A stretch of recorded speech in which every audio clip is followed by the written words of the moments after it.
Hola. Hola. Hi, everybody. Welcome to our first episode on our podcast, Hijas de la Chicanex. Yes. We are finally on air, like the radio peeps say, but we're finally live with our first episode. How do you feel? I feel amazing. I'm sure that you feel amazing too. It was so crazy. We were getting so much support from friends and family on Instagram and all our social media platforms. And I feel like that is just going to give us the fuel to sort of, go through with season 1. Yes, last week it was so beautiful to see the overwhelming amount of support and apoyo that we got from everyone. You guys really just gave us the fuel that we needed to know that what we're doing here is something good and something that's relatable and something that you never know might change your perspective on the way you see things as a Mexican American. So thank you guys so much for that.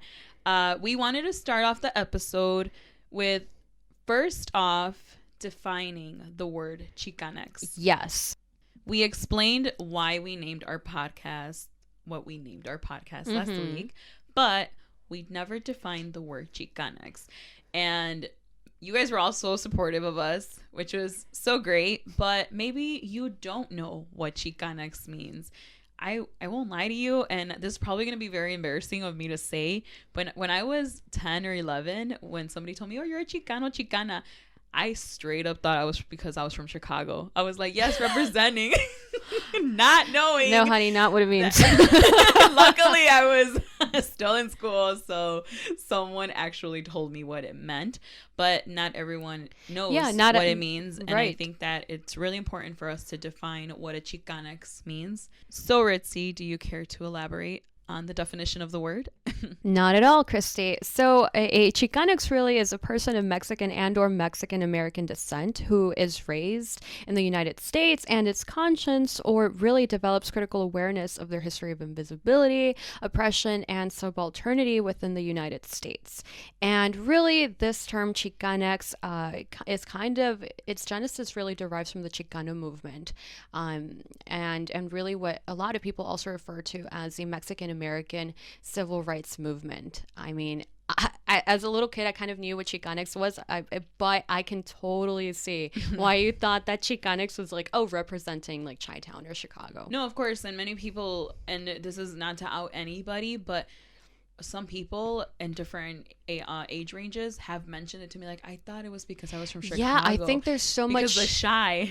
Because I think, definitely the Chi, but I think that, there's such a large population of Chicanos in California. Like, that wouldn't be applicable there. But I do think that Chicano is a sort of, like there's a lot of murkiness around it. Like I think a lot of people don't always understand the meaning of it. And the people who do know that, they're utilizing it as a power of empowerment, perhaps, Correct. And we are also using it as as empowerment. And I know many people are kind of skeptical with our name, and we mentioned that last week in our pilot. The name is not to be vulgar. Yeah. It's just necessarily like empowering. It's empowering. It's really reclaiming this term. I know, again, like as women, we're often called, like la chingada, and that has such a negative connotation. And even Chicano, during the Chicano movement and the Mexican civil rights movement, the Mexican American civil rights movement, Chicano was this derogatory, racial kind of term. And throughout the years, we've taken this term and use it to empower ourselves, and I think that that's why it's such a beautiful name for a podcast, but definitely a name that we have to sort of explain so that people are not like, Chicanx representing Chi-Town kind of thing. Perfect example of don't judge a book by its cover. Don't judge our name or our logo by its cover. Give us a chance. Let us explain where we're coming from with this name and why. And I will say this, I know it has nothing to do with this little part right now, but in designing and putting details into everything that we are doing, there is a backstory to it. And one day we will have an episode where on it's all purely the little details. Yes, talking like, about believe me, that. when Ritzy and I do things, There's don't a do meaning it. Yeah, we don't do it just to do it. There's a meaning behind every little thing we do, from the colors we choose to the little elements we add on to anything and everything. So this has been thought out. There's a reason why it took a little bit colors, to get out here. You know, like why the colors, why the flowers, why the name. There's so much meaning behind it. And I think that maybe in one episode we'll get to kind of help you decode everything and maybe give you the reason why it has so much symbolism tied to it. Yes.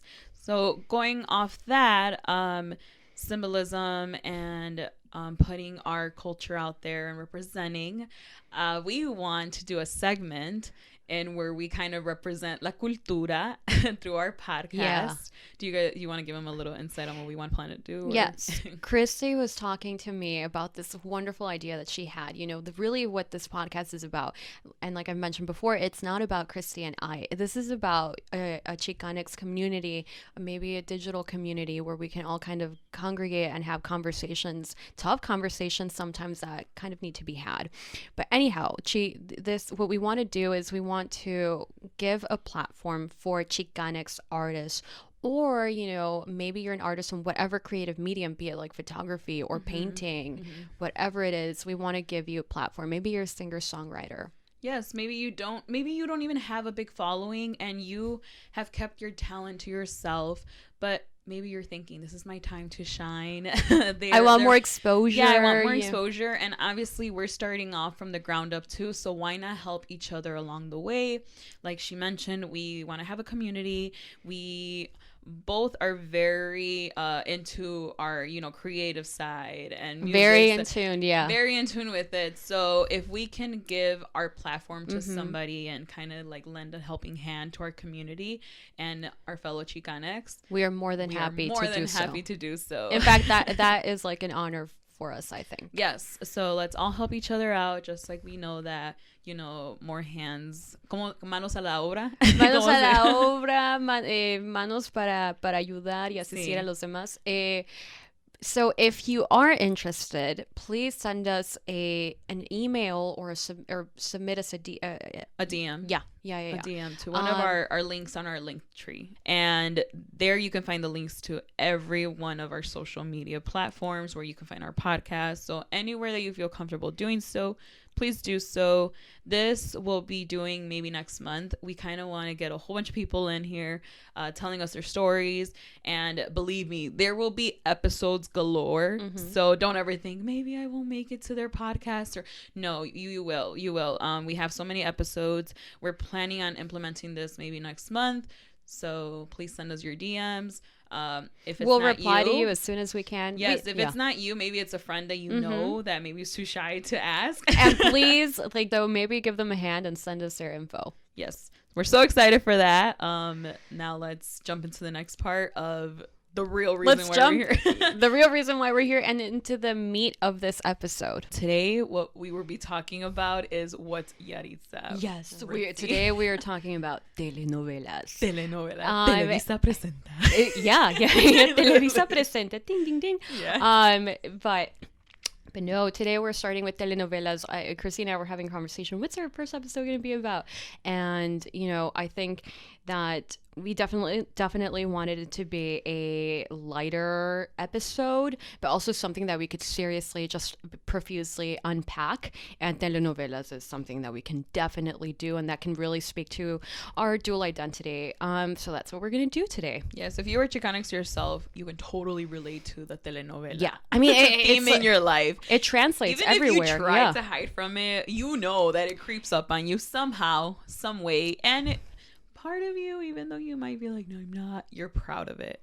And we want to talk about that. We want and how it molded us and, you know, different aspects. So we are going to talk about that.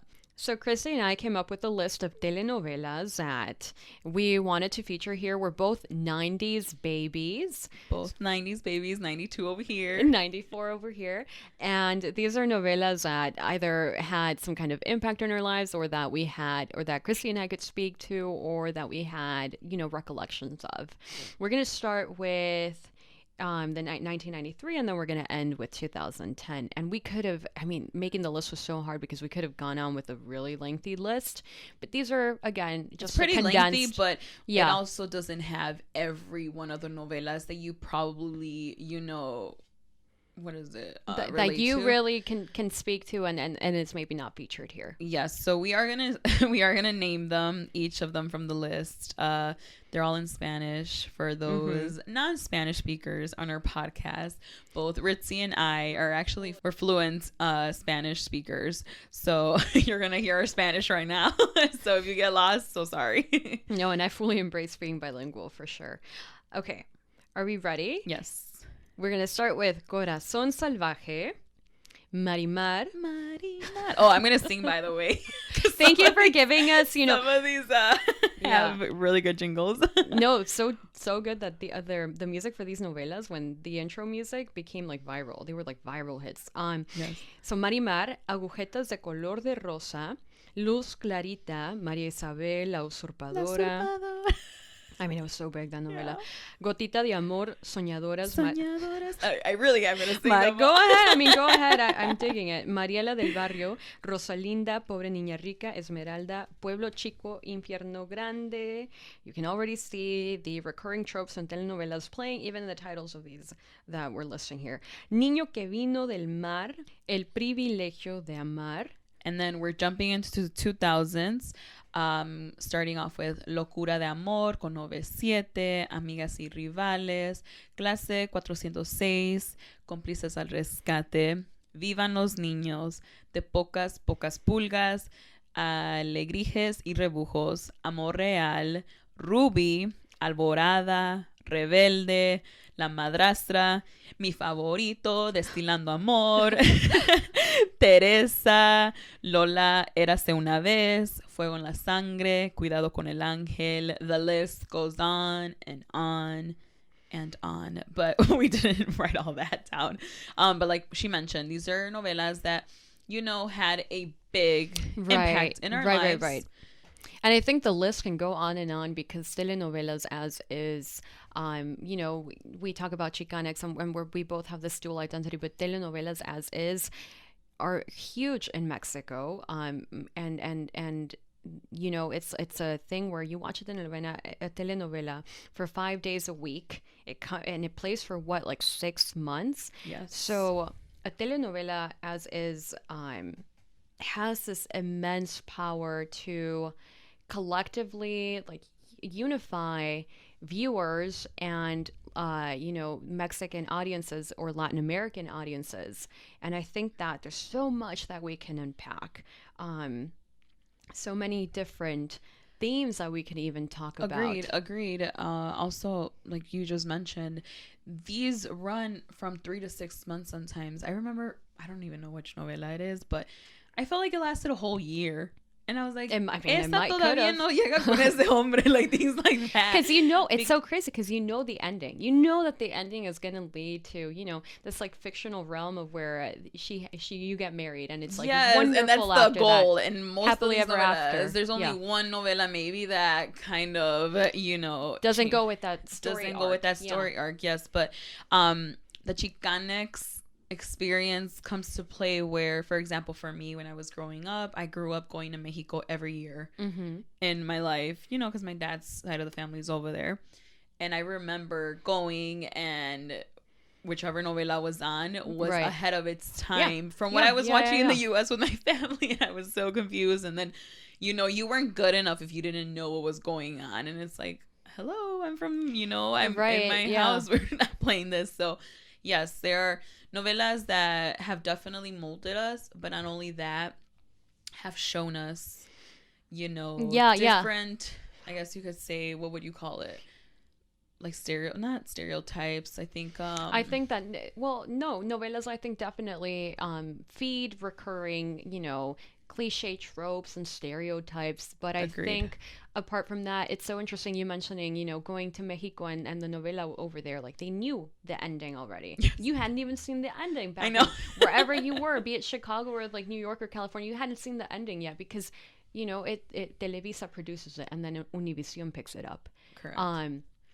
But I think that dual identity comes into play there, and it's so crazy to me how this telenovela in some way engages us with our family over there. It is a means where we can communicate about a similar topic, because they were watching the same thing that you were watching over here. And it's crazy because our parents' migration here brings us that culture of the telenovela, that media culture that is also prevalent over there. And just to kind of feed into what you just said, how it brings us closer to them, I think that's why many people love to watch Univision, love to watch Telemundo, love to watch Azteca, like all these different channels, because they bring that sense of feeling united somehow. Right. And telenovelas is a big part of that. But once we go more into depth, I mean, there are so many cliches that I can promise you on my end. So many. On my end, and I'm sure on yours, you always wondered if your life would turn out the way that these novelas came out to be. But then you grow up and you realize, you know what? No, I don't want to follow that. Exactly. I have my own goals. Yeah. And I want to stay straight from that, you know? And you start to realize that telenovelas create these fictional worlds, right? But and then you grow up and you start to realize that that's not the social reality for many. And I think going back to that fictional world, you know, you and I were talking about telenovelas, and you mentioned to me, you know, your grandmother watching the novela, and I think that translates and that can resonate with many homes where you know, maybe you go over to your grandma's house, or maybe you're even like you're at a Mexican restaurant and tienen el televisor prendido, they have their television on, and the novela's playing. And in the background, I don't know. For me, yeah. I mean, I'm just gonna chime in here, but for me, it was at my abuelita's house. Yeah. I grew up going to my abuelita's house, you know, most days out of the week, and she always had a novela playing in the background, and I love that because I just felt more like I connected with her in some sense, you know. So for many of us, I mean, our age group in general, like our generation, yes, we probably didn't grow up watching novelas, you know, religiously, I guess you could say. But at the same time, we connected with our family members in that sense. That's what brought us together with our family, and that's what kept our roots alive somehow.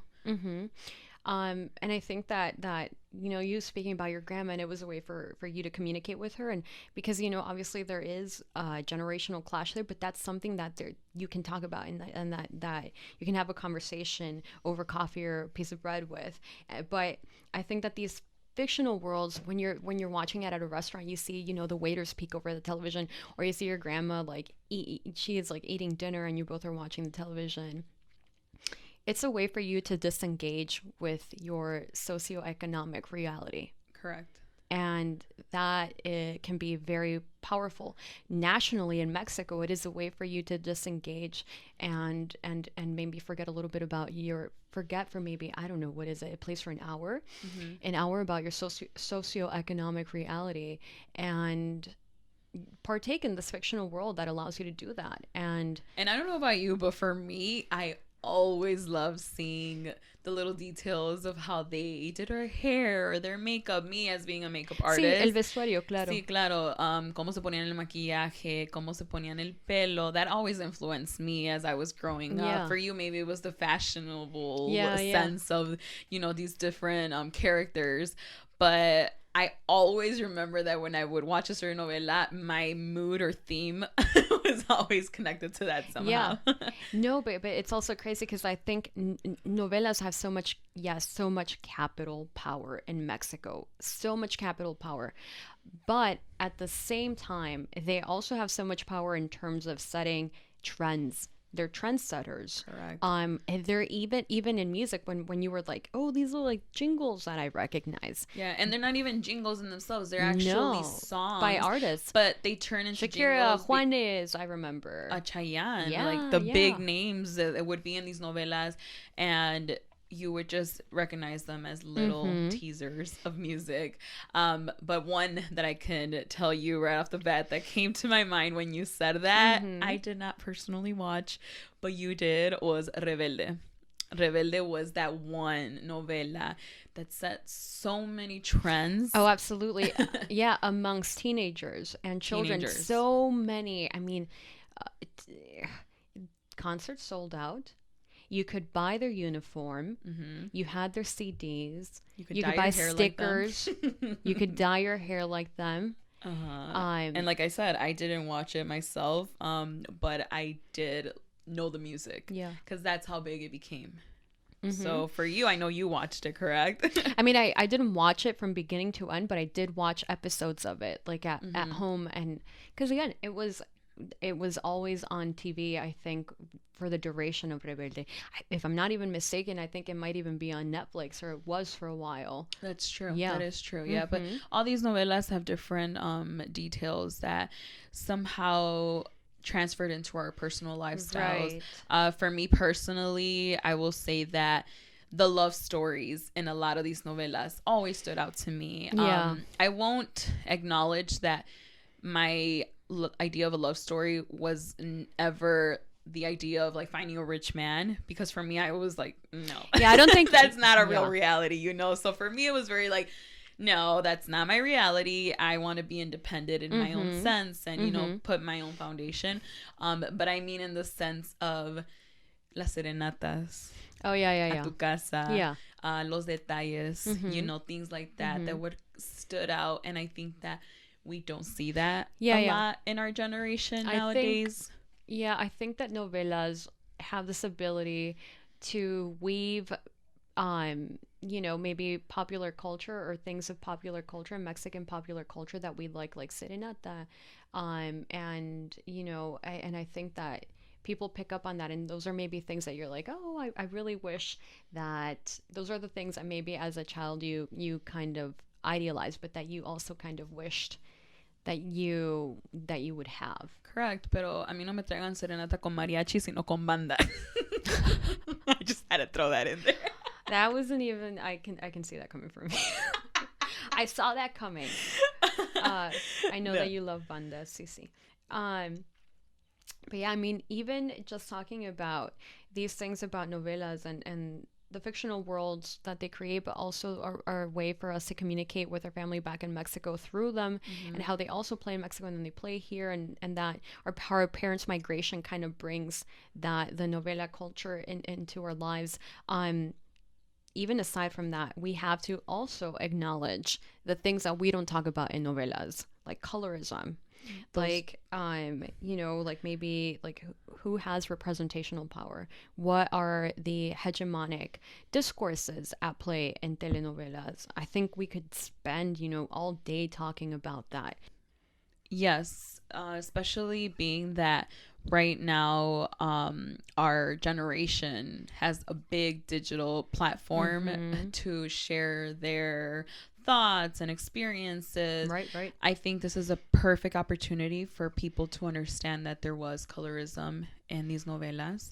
Absolutely. I think, you know, you can always see it in the novela, you know, the white-coated female as the protagonist, and, you know, the brown woman being the housemaid or the helper, the assistant, or whatnot. And it goes to show that in Mexico, colonial history is still very present, and that these are things that, you know, we don't often talk about, and that we should, because novelas, as much as, again, we could put it on a positive note, there's also so much that needs to be unpacked and talked about. So many little details that we, as you mentioned before, like dissect, go into, and the picture isn't always as pretty as it seems. Right. And we are learning that not only through our Mexican American culture, but also through our present being right now. So let's go back to the list. I want to go back to Maria Isabel, a novela from 1997.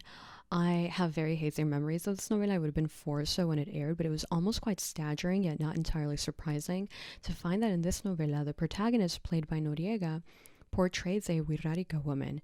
And for folks who might not be familiar, the Wirrárica peoples live in the Mexican states of Nayarit, Jalisco, Zacatecas, Durango, San Luis Potosí. And throughout the novela, Noriega is fully arrayed in Wirrárica clothing and adornment. And here, you know, you question, is this homage, strategic folklorization, or are the mechanisms of settler mindset still pervasive in popular culture? looking back at this novela, I couldn't help but remember some of the archives that I've researched in Mexico City. And it was hard not to compare it with the India Bonita trope that really was sort of solidified in 20th century Mexico. Post-revolution, after leaders of the nation forged a series of national projects to create what some scholars call Mexico's cultural renaissance. But obviously, the India Bonita trope bears roots in colonial history. The novela in many ways normalizes a white-coated woman enacting the India Bonita trope, making her more palatable for a wider audience. I think we can't talk about novelas without talking about representational power and power dynamics.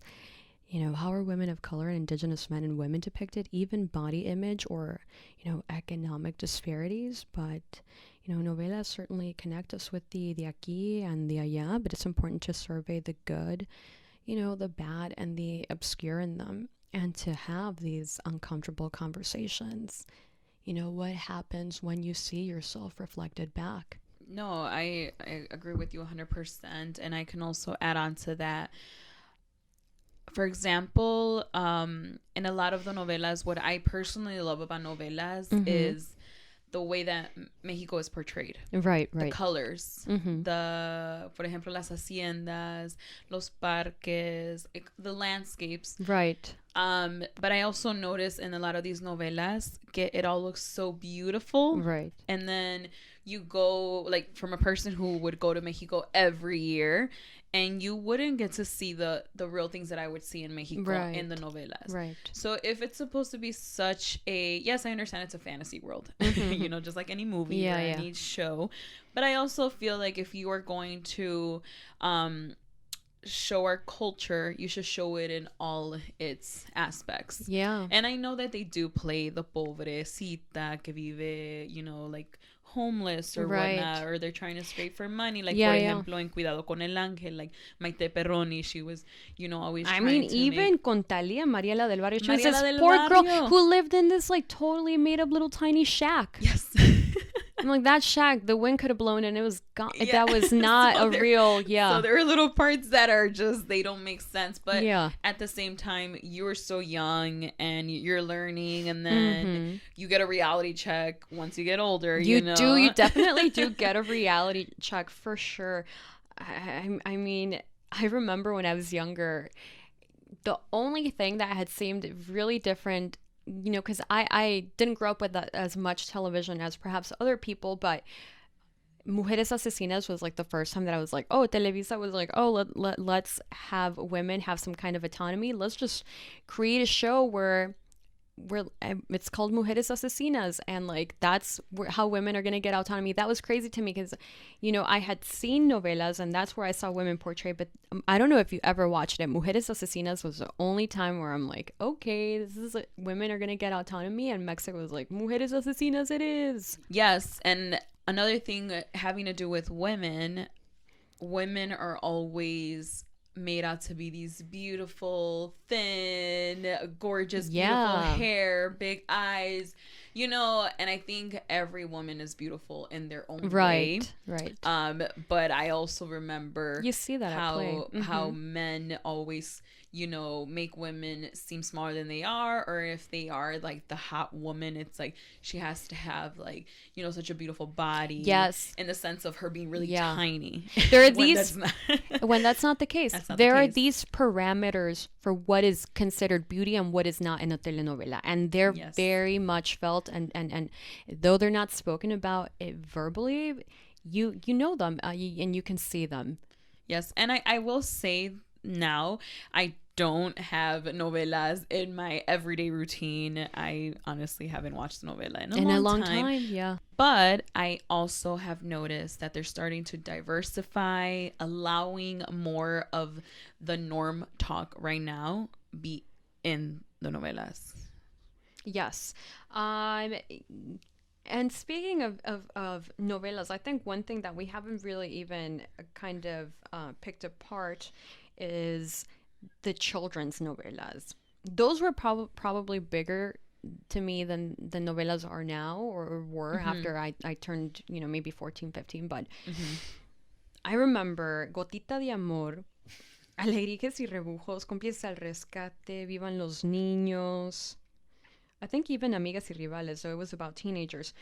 Those children's novelas were a way for me too, as a child, to kind of disengage with my reality, at school, or whatever it was, and to kind of get immersed into this reality. Yes. With children that were acting in Mexico, where the setting for these novelas were children in Mexico. And that to me was kind of, again, this relationship with, we always say that we're the aquí, the allá, that coming into play, where you felt at home, because you felt there's somebody who you feel represented and seen. Yes, and as a child. And you saying about the younger novelas, my parents tell me that I used to speak Spanish only for like the early age of my life. That I never wanted to speak English. And I think probably when I was really young, I probably don't remember much, but I probably watched those novelas as a child thinking, wow, like these kids talk the same language I talk,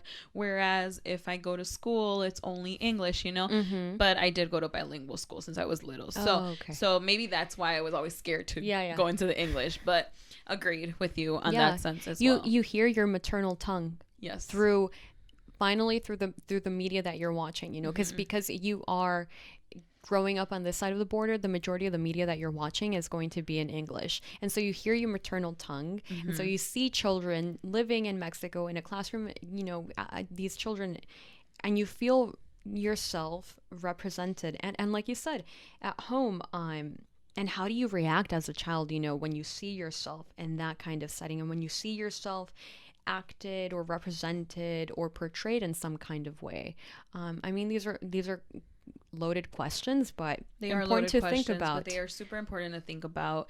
And yes, we are Chicanex. We have both been influenced not only by our the U.S. living of watching, for example, Lizzie McGuire. Oh my God, yeah. I was like, Lola era una vez, and let me just switch over to my girl, Lizzie McGuire, and pretend that I have the little girl that she had inside a bubble, the little character. Oh yeah, for the longest time I thought I had. I'm convinced that Snapchat Bitmojis that you have told me that before. Yeah, you have told me that. Yes, but exactly. But like, that those goes to two show. Things that you flip the channel, you're watching Lizzie McGuire, and then you flip the channel and you're watching la de las soñadoras. Seeing the same thing portrayed on both sides. Yeah. The fact that sometimes you are not going to be the popular girl, or you're not going to be the girl that has all the knowledge, but there's so many different things that fit into it, and they both come from different sides of the world, but somehow we make them clash in our own sense, right? You you interweave it. I think, going back to remember the audio clip that we shared in our pilot episode, I remember Selena's, what would have been, the actor was portraying Selena's dad in the car when he says, you have to know about Frank Sinatra and Agustin Lara. You got about Oprah and Cristina. Exactly.